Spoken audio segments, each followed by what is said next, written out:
¿Listo, chicos?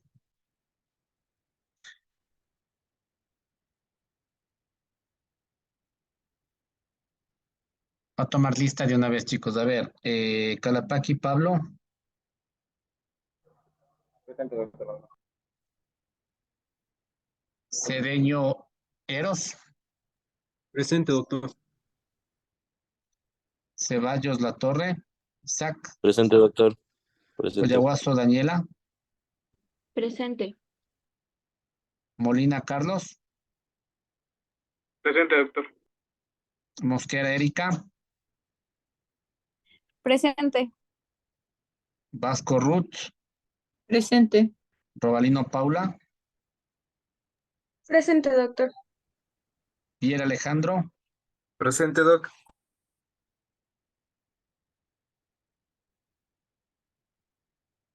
Listo, por favor, el primer grupo, chicos.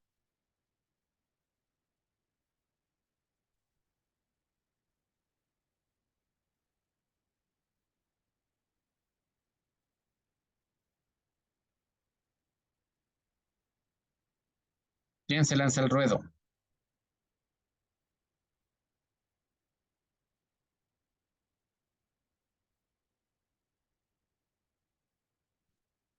Nosotros, doctor. A ver, espera. Em,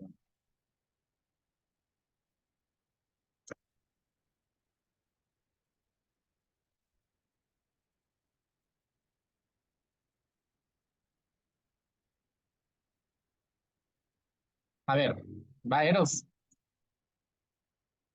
Sí, doctor. Ahorita le comparto la pantalla. A ver, es Eros, Cedeño. ¿Quién más está en su grupo? Paula Robalino y Erika Mosquera. Paula, ¿y quién más? Y Erika Mosquera.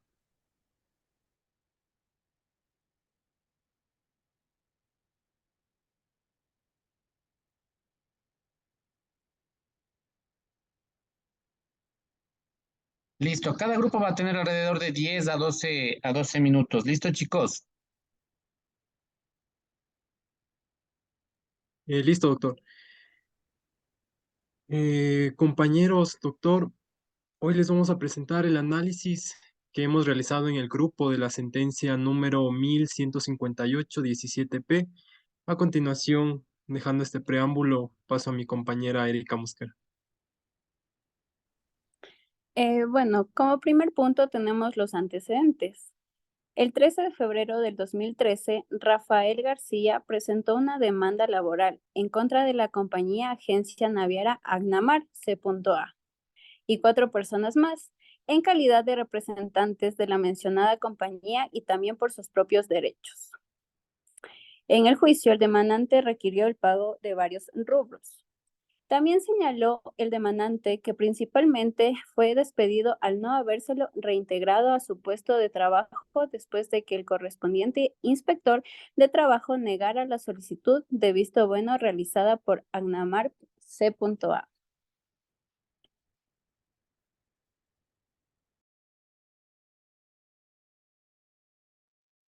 Ya como segundo punto tenemos la motivación.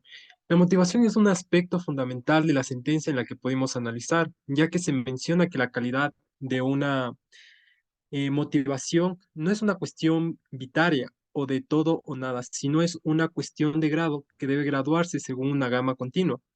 En la sentencia número 1158-17-EP se establecen varias pautas para examinar cargos de vulneración de las garantías de la motivación y se enfatiza que todo argumento jurídico debe tener una estructura mínimamente completa.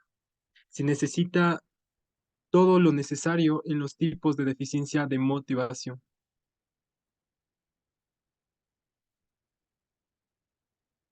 Como tipos de deficiencia, pudimos encontrar que consideran que las pautas que se establece la Corte Constitucional del Ecuador son la inexistencia, la insuficiencia y la apariencia. La apariencia surge cuando la argumentación jurídica incurre en algún tipo de vicio motivacional, como son la incoherencia, la inatinencia y la incongruencia, además de la incomprensabilidad.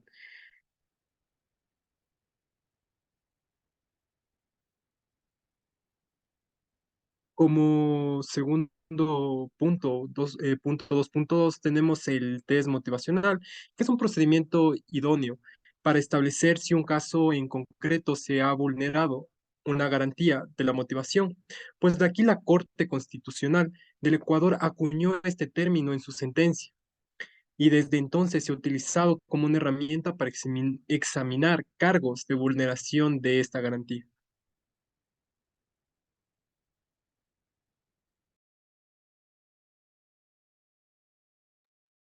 Ya, dentro del tercer punto que es la jurisprudencia de la Corte, podemos determinar que eh, en esta Corte me menciona que se ha determinado que las juezas y los jueces que modifican situaciones jurídicas deben motivar sus fallos. Em, Dentro de esta sentencia se identifican los tipos de vicios motivacionales que han sido identificados en la jurisprudencia y aunque se aclara que esta enumeración no debe entenderse como una tipología estricta ni cerrada, sí es lo que hemos visto dentro de esta parte.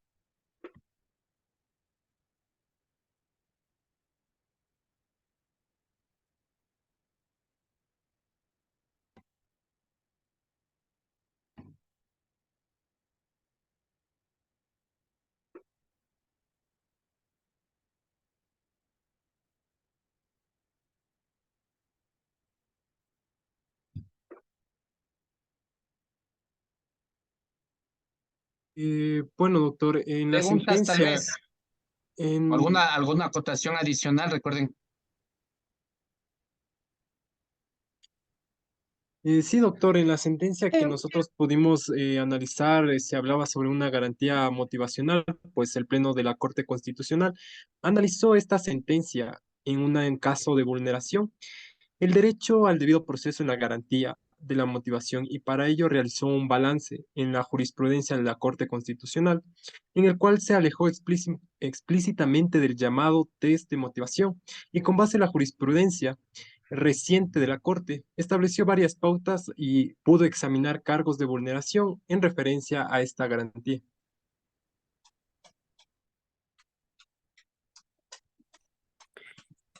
Como otro punto podemos tomar el criterio de la Corte. Para examinar un cargo de vulneración a la garantía de la motivación, se debe entender establecido por la jurisprudencia de esta Corte, una argumentación jurídica que nos dice que es suficiente cuando cuenta con una estructura mínima completa. Este criterio deriva directamente del artículo 76.7, literal L de la Constitución. Prescribe que no habrá motivación si en la resolución no se enuncian las normas o principios jurídicos en que se funda y no se explica la pertinencia de su aplicación a los antecedentes de hecho. Como ya he señalado esta Corte, la citada disposición constitucional establece los elementos argumentativos mínimos que componen la estructura mínima de una argumentación jurídica.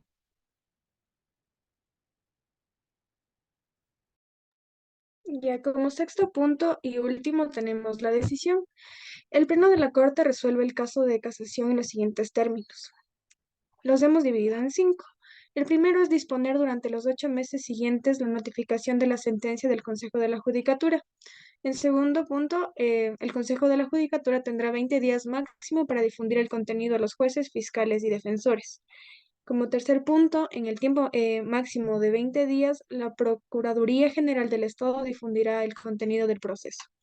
Cuarto, disponer que el Consejo de la Judicatura incorpore de manera permanente el estudio de la motivación judicial. Y como último punto, delegar al Centro de Estudios y Difusión la divulgación del contenido a los operadores judiciales y los centros académicos.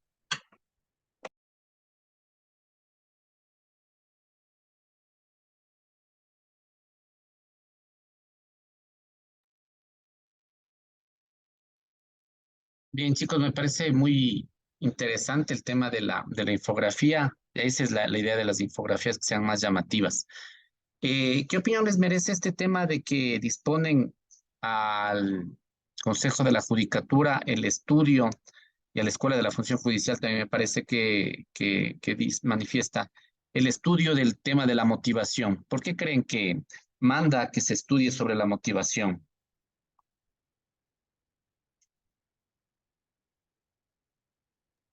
Pues doctor, al establecer este test va a ser que se examine mucho más a fondo una vulneración a referente a una garantía.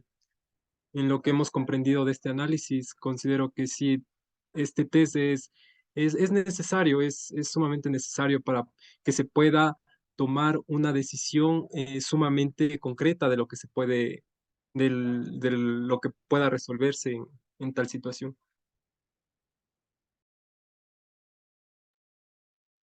Erika, ¿qué le parece el tema de este del estudio de la motivación? ¿Por qué será tan importante y que mandan a que todo mundo conozca sobre este tema? Podríamos decir que sí es importante la motivación, ya que es un requisito fundamental para garantizar el derecho, que se podría decir como que a un debido proceso, ya que podemos decir que permite conocer las razones por las cuales se ha tomado una decisión. Ya, perfecto, gracias chicos. Felicitaciones por, vamos mejorando la infografía y la capacidad para argumentar y para explicar. Fue mucho más claro y mejor que las anteriores exposiciones. Siguiente grupo, por favor.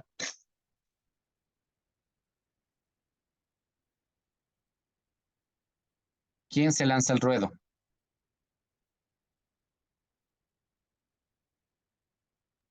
Nuestro grupo, doctor. A ver, Daniela Collaguazo, ¿con quién está usted? Con Ruth y Carlos Molina. Adelante, por favor.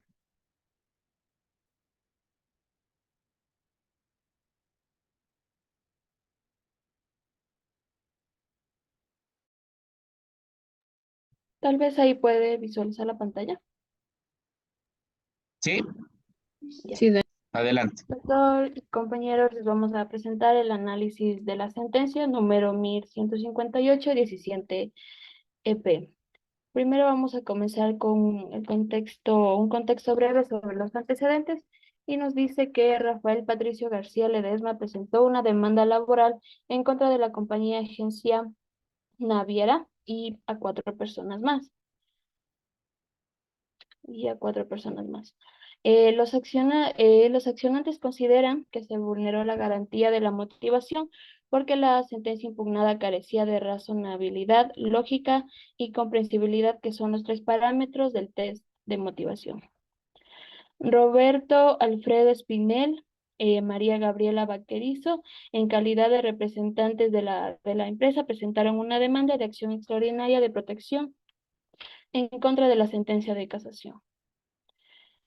En este caso, ¿por qué es importante la motivación? Motivar es justificar la decisión tomada por el juez en un caso concreto, proporcionando una argumentación convincente, en este caso que el juez va a efectuar. Y la motivación se divide en tres elementos esenciales, que es la razonabilidad, la lógica y la comprensibilidad. Elementos esenciales de la motivación. En el caso de la sentencia se vulneró el derecho al debido proceso en la garantía de la motivación, porque la sentencia impugnada incumplió el test de motivación en el parámetro de razonabilidad, por cuanto a las normas y principios que se fundamenta la decisión expuesta en la sentencia. Como punto 2, en el caso de la vulneración del segundo elemento esencial de la motivación, la lógica, ya que no contiene los razonamientos propios de los jueces de la sala especializada de lo laboral de la Corte Nacional de Justicia, sino que simplemente reproduce los argumentos expuestos en la sentencia de segunda y última instancia. Como tercer punto, que se vulneró su derecho al debido proceso en la garantía de motivación, porque la sentencia impugnada habría incumplido el test de proporcionalidad en el parámetro de comprensibilidad, por contradecir en las ideas expuestas y por carecer de justificación y razonamiento respecto a las censuras que fueron materia de análisis del Tribunal de Casación. Como punto 4 tenemos el alcance de la garantía de la motivación, que nos dice actualmente la sociedad se desarrolla en un estado constitucional. Por lo tanto, la legitimidad de las decisiones estatales no depende solo de quién las toma, sino del por qué se toma dicha decisión. En otras palabras, todo órgano de poder público tiene el deber de ajustar sus actos a las competencias y procedimientos que se le otorgan y también el deber de motivar dichos actos. Como punto 5, se debe desarrollar la mejor argumentación posible, por lo tanto, toda decisión de una autoridad debe basarse en una fundamentación normativa correcta, una fundamentación fáctica correcta, es decir, la exposición completa de una sentencia que el juez hace de los hechos sobre el cual debe recaer la aplicación del derecho. Como punto 6, en este sentido, el ordenamiento jurídico establece múltiples consecuencias para cuando una motivación es incorrecta, los cuales afectan la validez de las resoluciones de la autoridad pública y deben ser corregidas o quedarán sin efecto. También debemos tomar en cuenta que la garantía de motivación no asegura a las personas que las decisiones de las autoridades públicas cuenten con una motivación correcta conforme al derecho y conforme a los hechos, sino que tenga una motivación suficiente. Suficiente para que los siguientes derechos puedan ser efectivamente ejercidos, en este caso el derecho al debido proceso y el derecho a la defensa. Generalidades sobre el test de motivación. Nos dice que es un procedimiento ideado para establecer si en un caso concreto se ha vulnerado o no la garantía de motivación. Y dicho test consiste en verificar si la motivación cumple conjuntamente con los 3 parámetros: la razonabilidad, la lógica y la comprensibilidad. El parámetro de la razonabilidad está relacionada con la correcta utilización de las reglas y principios constitucionales al momento de ofrecer las razones para su decisión. Cuando el juez no puede ofrecer una fundamentación normativa correcta y aplica erróneamente la Constitución, la ley u otras fuentes del derecho, se entiende que existe una violación de la garantía de motivación. En el parámetro de la lógica se basa en la coherencia entre las premisas y la conclusión, en este caso la decisión. Incluye en el parámetro de la lógica la exigencia de no ser contraria a la Constitución ni a la ley. Y se exige no solo una argumentación suficiente, sino también que ella sea correcta conforme al derecho. En el parámetro de la comprensibilidad, en este caso debe gozar de claridad en el lenguaje, es decir, la posibilidad de que el texto de motivación use un lenguaje que pueda ser entendido por el gran auditorio social, es decir, por toda la ciudadanía. La comprensibilidad se entiende como la exigencia de que el juez elabore sus resoluciones de manera que todo ciudadano común pueda comprenderlas a cabalidad la argumentación. En caso de que la resolución no consiga ser comprendida por cualquiera, sería una sola razón para que ésta sea inválida. El test de motivación se presenta para que los jueces lo utilicen como si se tratase de un algoritmo, es decir, en un procedimiento preciso, para comprobar el cumplimiento de la garantía de motivación. Y el juez, por el solo hecho de aplicar uno o más parámetros del test, puede intentar e incluso lograr persuadir a las partes y a la comunidad de que su juicio sobre una determinada motivación es acertado. A continuación, mi compañero. Muchas gracias, Dani. Buenas noches, doctor, compañeros. Continuando con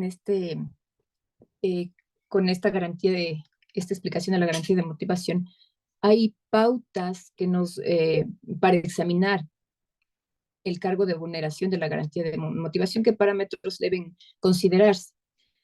Primero, dentro del parámetro de razonabilidad, parámetros de razonabilidad, lógica y comprensibilidad, que enfocan una lista concreta sin dar paso a otras pautas para evaluar si la garantía de la motivación ha sido vulnerada o no.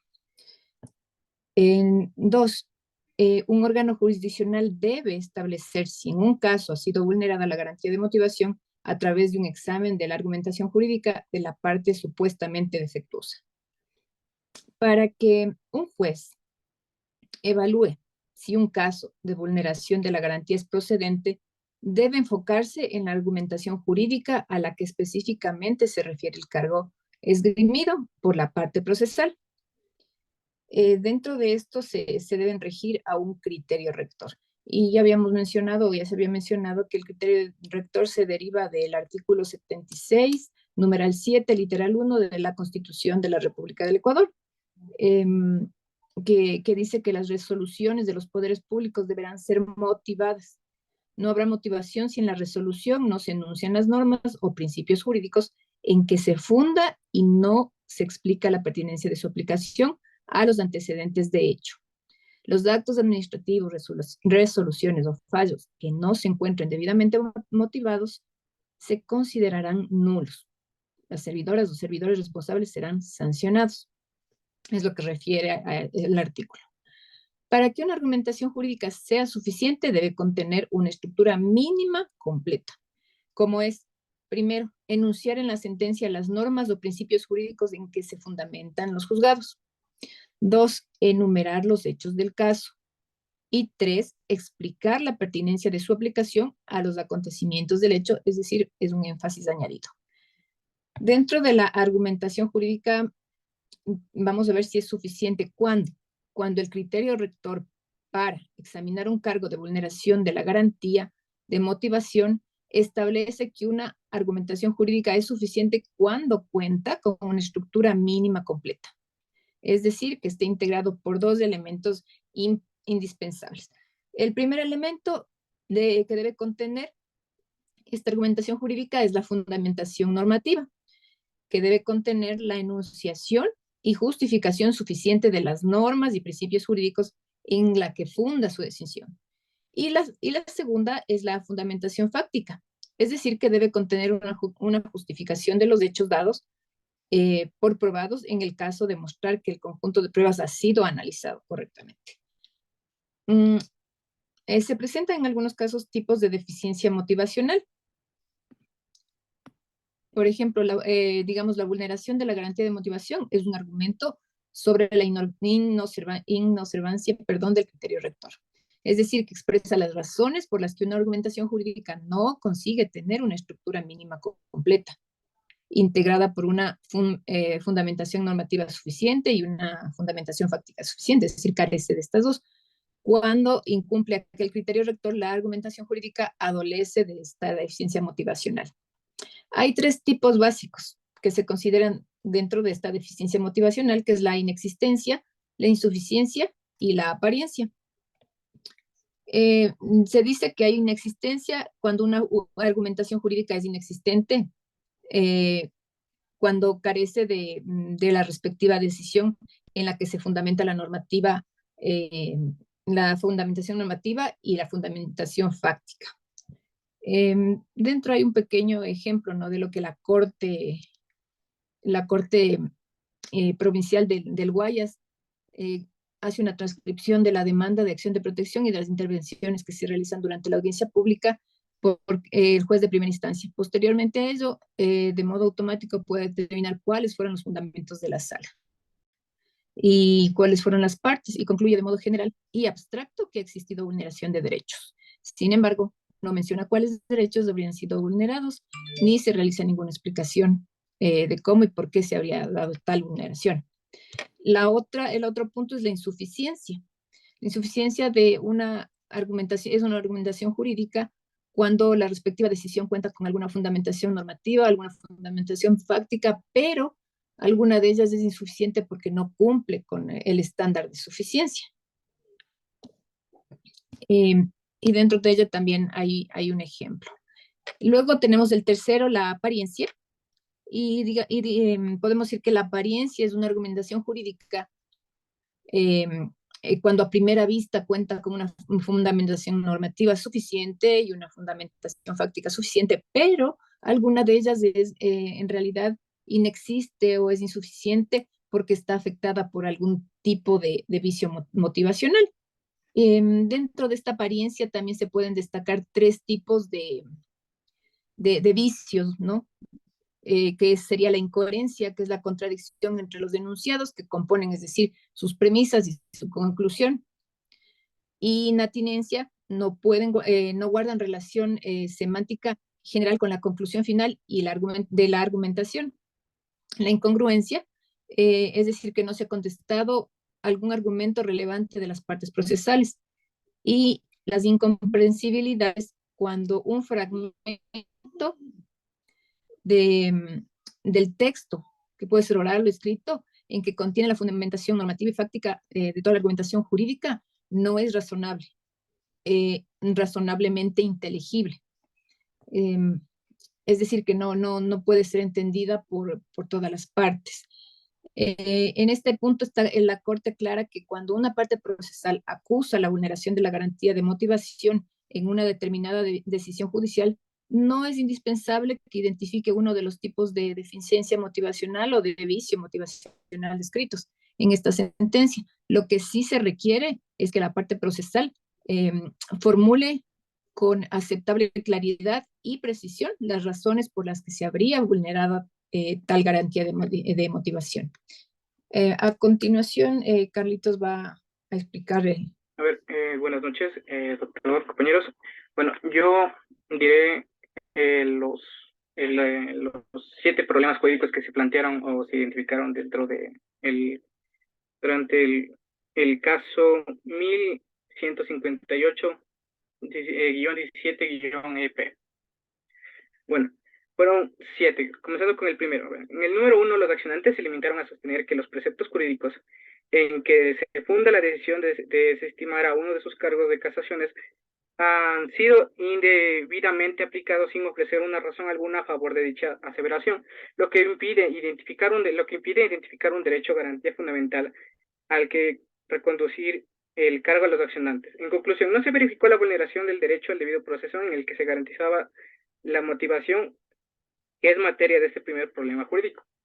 En el número 2, es claro que en este cargo los accionantes también incurren en una equivocación al considerar una supuesta incorrección conforme al derecho, la de no hacer lo que jurídicamente correspondía, como una transgresión de la garantía de la motivación. En consecuencia, no se verifica la vulneración del derecho al debido proceso de la garantía de la motivación, que es materia de este segundo problema jurídico. En el número 3, la Corte Constitucional constata que la sentencia de casación no reemplazó la sentencia de apelación, pues no modificó ninguna de las decisiones adoptadas en ella, y que la frase "se corrige dicha equivocación" en esta parte de la sentencia no fue más que una forma de expresar cómo debía entenderse la sentencia de apelación frente a un evidente lapsus. De manera que en el trámite del recurso de casación no fue infringido la sentencia de apelación, se limitó a rechazar los cargos casacionales, dejando intacto el contenido decisorio de aquel fallo. Por siguiente, no se verifica la vulneración del derecho y el debido proceso a la garantía del trámite propio de cada procedimiento, que es materia de este tercer problema jurídico. En el número 4, el Tribunal de Casación respondió que no procedía a la declaración de nulidad del proceso, sosteniendo que se evidenciaba con claridad que no existía la pretendida violación de trámite que se viene alegando por la infracción del artículo 1014 del CPC, clasificador central de productos, pues la ley no ha previsto como causa de nulidad violación de trámite un error de esta naturaleza, que se ha realizado por efecto de cumplimiento del artículo 582-CT, Código del Trabajo, como salta a la vista, la incoherencia lógica acusada por los accionistas no se verifica y tampoco, por lo tanto, la vulneración del derecho al debido proceso en este caso. En el numeral 5 se determina que la sentencia de casación sí contesta los argumentos relevantes envueltos en el cargo de casacional formal por los accionistas y tampoco hubo una afectación a la seguridad jurídica establecida en el artículo 25 del COFET, Código Orgánico de la Función Judicial, por la cual el Tribunal de Apelación hizo bien en convalidar los errores de referida acta de arreglo en el artículo 169 de la Constitución, en cuya virtud el sistema procesal es un medio para la realización de la justicia. En consecuencia, la incongruencia frente a las partes acusadas por los accionantes no se verifica y por tanto tampoco la vulneración de derecho al debido proceso en la garantía de la motivación, que es materia de este quinto problema jurídico. En el numeral 6 se acusa la argumentación jurídica de no tener una estructura mínimamente competente prescrita por el artículo 76 de la 76-7 de la Constitución, debido a que el Tribunal de Casación simplemente no habría remitido a la motivación contenida en la sentencia de la segunda instancia. Se expuso que la argumentación por remisión o por relación acusada por los accionantes ni siquiera tuvo lugar, de manera que no se verifica que la argumentación jurídica carecía de una estructura mínimamente completa, y por tanto tampoco se constata la vulneración del derecho al debido proceso en la garantía de la motivación, que es materia de este sexto problema jurídico. En el numeral 7 se aprecia que las razones alegadas a favor de la supuesta incomprensibilidad de la sentencia impugnada reproducen a los cargos anteriormente examinados, de modo que los accionantes asumen, aplicando la jurisprudencia sobre el test de motivación, que la motivación examinada automáticamente incumple el parámetro de la comprensibilidad al infringir los parámetros de la razonabilidad y la lógica. Por lo demás, aunque los cargos presentes hubieran sido precedentes, aún no se habría implicado automáticamente la argumentación jurídica adolezca de un vicio de incomprensibilidad en el sentido señalado de esta sentencia. Pues de haber sido así, el texto de sentencia impugnada habría sido lo suficientemente comprensible como para constatar la procedencia de los anteriores cargos. Por siguiente, no constatará la vulneración del derecho al debido proceso en la garantía de la motivación, que es materia de este séptimo problema jurídico. Ya, para consideraciones adicionales, cuando se acusa el incumplimiento de una garantía de motivación, incluso si se lo hace con base en el test de motivación, lo que el órgano jurisdiccional debe examinar en sí es el cargo de no insuficiencia motivacional, específicamente esgrimado por la parte que es o no procedente, centrándose en la parte de la motivación acusada y aplicando las pautas sistemáticas en esta sentencia que sean aplicables al cargo en cuestión.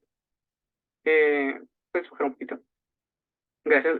Bueno, como último, la parte importante de la decisión, en mérito de lo expuesto, administrando justicia constitucional y por mandato de la Constitución de la República, en pleno de la Corte Constitucional resuelve desestimar las pretensiones de la demanda de acción extraordinaria de la protección identificada en el número 1158-17-EP. Gracias. Gracias, chicos. Me parece muy interesante. Fue una exposición más detallada, con más diapositivas, un poco más analítica de lo que es la sentencia. Y miren, ya vamos entendido de mejor forma que la Corte nos dice, no solamente nos quedamos con la razonabilidad, la lógica y la comprensibilidad, sino que también empezamos a hablar ya de las deficiencias de la motivación, la inexistencia, la insuficiencia, la apariencia, etcétera, etcétera. Es decir, le van haciendo un análisis más minucioso, más detallado, hilando más fino, por así decirlo. Sí, muy bien, felicitaciones, chicos, muchas gracias. El siguiente grupo, por favor.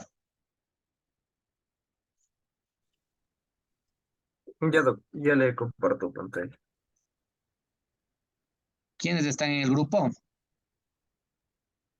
David Carapaqui, Isaac Ceballos y Alejandro. Alejandro Viera. Ya, Doc, no sé si se ve ya lo que está Sí, compartiendo. ¿Sí? Ya.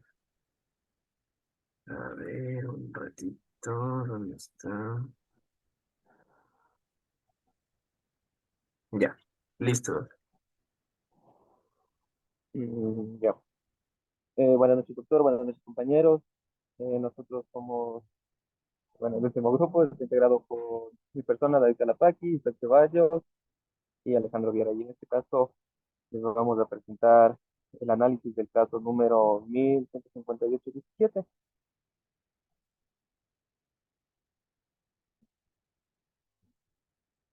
Ya.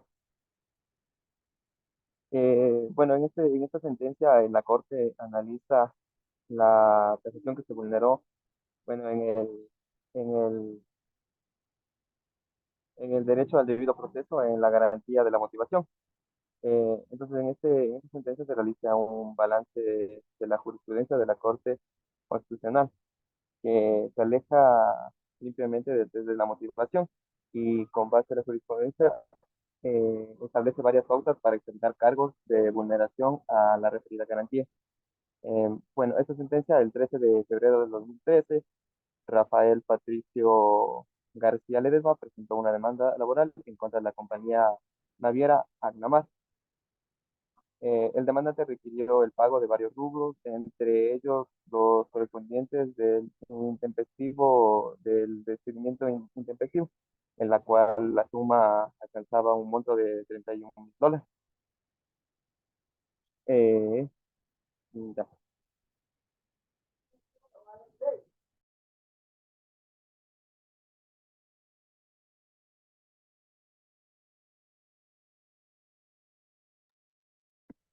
Bueno, reitero el saludo de mi compañero. Bueno, yo voy con la comprensibilidad, entendida como la exigencia de que el juez elabore sus resoluciones de manera que todo ciudadano común pueda comprenderlas a cabalidad. Forma parte de la corrección de la argumentación, pero la garantía de la motivación no puede exigir sino un grado mínimo de comprensibilidad. Es decir, una comprensibilidad, caso contrario, toda resolución que no consiga ser encontrado suficiente por cualquier ciudadano común, por el gran auditorio social, sería por una sola razón inválida. En suma, aunque el test de motivación cumplió en su momento la función de guiar verificación de vulneración de la garantía a la motivación, y aunque contiene ciertos elementos que siguen presentes en la jurisprudencia de esta Corte, principalmente presenta los inconvenientes que se exponen en los párrafos siguientes. En primer lugar, el test distorsiona el alcance de la garantía de la motivación al atribuir a dicha garantía la exigencia mínima al aportar una motivación suficiente. El parámetro de la razonabilidad consiste en la exigencia de que la motivación no contenga errores de interpretación y aplicación de la Constitución. Como siguiente término tenemos la incoherencia. En esta mínima línea de la jurisprudencia de esta Corte ha establecido que una motivación debe guardar coherencia entre las premisas fácticas, causas de disposiciones aplicables y, en el caso concreto, normas, la conclusión y la decisión final del proceso. En consecuencia, el siguiente es un ejemplo de incumplimiento de incoherencia decisional extraído de la jurisprudencia de esta Corte. Eh, ya, como se puede apreciar, concurren dos pronunciamientos en la citada resolución. En primero, aceptado la incompetencia de la juez y en segundo, confirmando la sentencia expedida por el juez de primera instancia en decisión. Como primer problema jurídico, tenemos el primer problema jurídico que se debe plantear: se vulneró el derecho al debido proceso en la garantía de la motivación de los accionantes, porque la sentencia impugnada habrá incumplido la prueba en el parámetro de razonabilidad.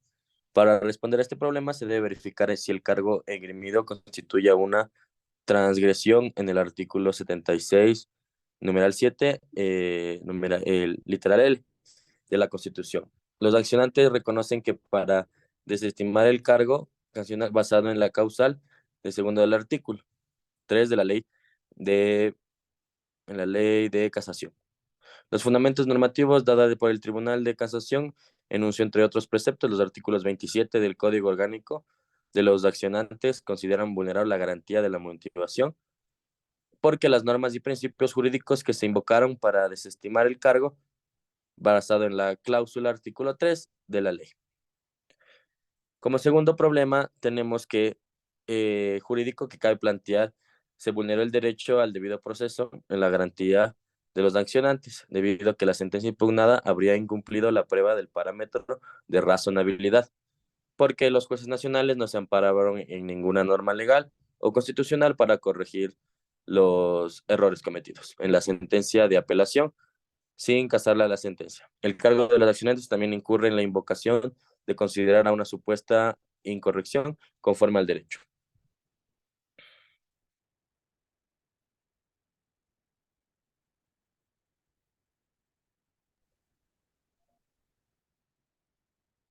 Como tercer problema jurídico, eh, bueno, la Corte admite ser reducido hacia una violación de otra garantía fundamental. Entonces, esta Corte plantea el problema que se vulneró el derecho del debido proceso en la garantía del trámite. Bueno, en la garantía del trámite propio de cada procedimiento, porque ya que los jueces nacionales no se amparan en ninguna norma legal o constitucional para corregir los errores cometidos en la sentencia de apelación sin catar la sentencia cuando a contrario le corresponde casar la sentencia recurrida. Entonces la Corte constató que la sentencia de casación no reemplazó la sentencia de apelación. Y bueno, esto significó que no modificaría ninguna de las decisiones adoptadas en ella. Como cuarto problema jurídico tenemos que el Tribunal de Casación respondió respondió como sellado al problema jurídico, en sentido de que no proceda la declaración de nulidad del proceso. En- bueno, en este se sostuvo que la violación de trámite correspondiente de la naturaleza del asunto o al de la causa que se está juzgando es una causal de nulidad, pero sin embargo el falso que esta aseveración hubiera sido contradicha en la misma sentencia de casación. Eh, en esto se argumentó que los errores aludidos en los párrafos anteriores se deslizaron al momento de elaborar un acta de audiencia definitiva, pero que no hubo ninguna irregularidad en la práctica de la prueba.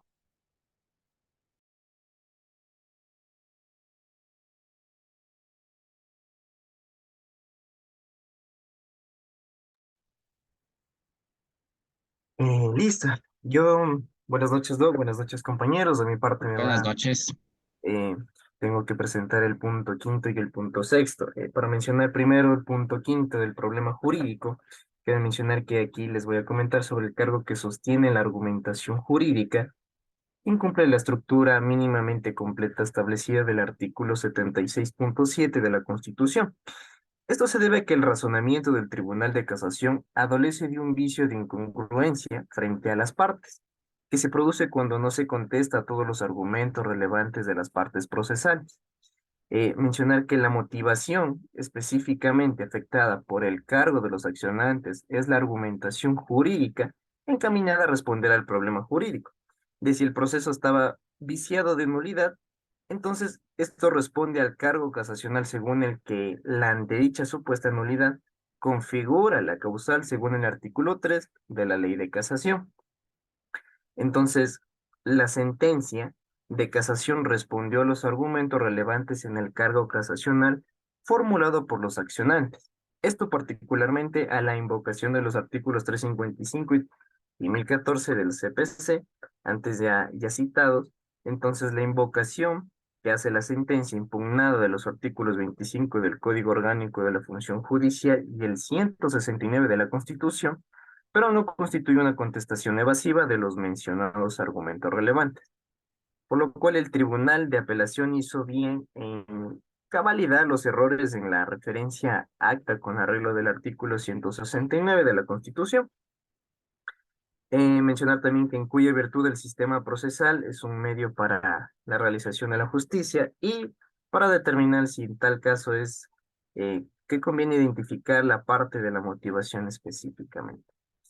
Como sexto punto, mencionar que cabe destacar aquí que no existe relación alguna entre la alegación de la falta de un pronunciamiento autónomo por parte del Tribunal de Casación y el parámetro invocado del test de motivación de la lógica. Entonces, esta situación se pone de manifiesto que duda el test de desmotivación como si se tratase de un procedimiento preciso. Entonces, esto que cubriría todas las posibilidades de vulneración de la garantía era ilusorio porque argumentos en abstracto plausibles, que mencionaba ahí, como el planteado en el presente cargo de los accionantes, no encajan en ninguno de sus parámetros. Entonces, el cargo de los accionantes se basa en dos fragmentos de la sentencia impugnada. El primero es el correspondiente al punto 3.1.2, en el cual cita una parte de la sentencia de la apelación para concluir que ésta previamente va a decidir si tomó en consideración los ya reseñados errores en la acta sumaria de la audiencia definitiva y que, por tanto, el cargo casacional no era procedente, porque no existe la pretendida violación de trámite que se viene alegando por la infracción del artículo 1012 del CPC. Y como segunda cita, esta vuelta corresponde al punto 3.2.2.1 de la sentencia impugnada, que describe la estructura de la sentencia de apelación para determinar si la sentencia impugnada en casación estaba motivada. Entonces el Tribunal de Casación no argumentó por emisión. Eso respecto al punto quinto y al punto sexto, y también tocaba mencionar sobre esto del ratio decidendi. Cabe mencionar que esto del ratio decidendi es el razonamiento normativo que el juez aplica en un caso determinado para fundamentar la resolución. Entonces esto podría mencionarse que es el motivo de la decisión, refiriéndose a los fundamentos de derecho que se emplea para tomar una decisión en una resolución jurídica. Entonces, este ratio decidendi es el único elemento judicial que adquiere autoridad en un precedente. Eso sería toda nuestra exposición, doctor, compañeros, espero haya sido de su agrado y pues culmino dándole gracias por su atención a cada uno de ustedes.